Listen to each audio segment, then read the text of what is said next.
Bonjour. Bonjour, monsieur Fidèle. Le nom de mon père, c'est le nom du papa du savant de la République, Edi Malou, Renaissance africaine comparée à la RENAC.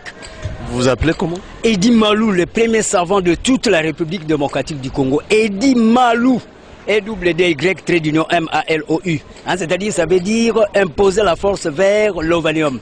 C'est-à-dire l'estime du savoir. Les gens qui connaissent beaucoup de choses, cristalliser, imposer, intentionner ça dans toute la République démocratique du Congo pour que nous puissions avoir la congo-lexicomatisation, les lois du marché propre congolais. Monsieur Edi, nous parlons d'un sujet sportif. Est-ce que connaissez-vous les relais? Mais oui, c'est clair. Lorsqu'on parle de tout ce point de vue, c'est l'activisme vers ce qu'on appelle la dynamique des sports.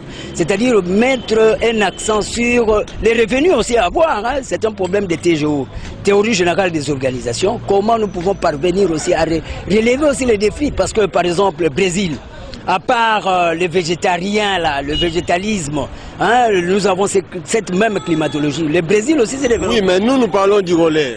Du relais. Comme relais. Relais. C'est-à-dire, quand on parle de ces relais, on voit ce qu'on appelle le système de la technicité informatisée. C'est-à-dire, nous devons avoir c'est systématique.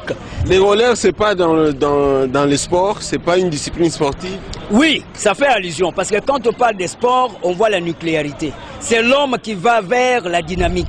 Oui, mais le sport là, le relais, est-ce que vous le connaissez? Oui, mais c'est clair, ça fait allusion au redynamisme de l'homme qui doit assurer ce qu'on appelle la systématique de l'orthodoxisation, c'est-à-dire la réflexologie. Le réflexe, tout ça. Vous connaissez comment ça se pratique? Oui, mais maintenant, à ce moment-là, il y a la relaxation comme telle. Quand on parle de relaxation, c'est les 5 sens qui doivent tourner. Nous avons à faire même ce qu'on appelle l'hyposmie qui doit être éventualiste sous cet angle-là. C'est clair. Quand on parle de l'air, c'est faire allusion à informatiser le sens dynamiciel vers l'humanisme. Je vous en prie. Merci beaucoup. Oui.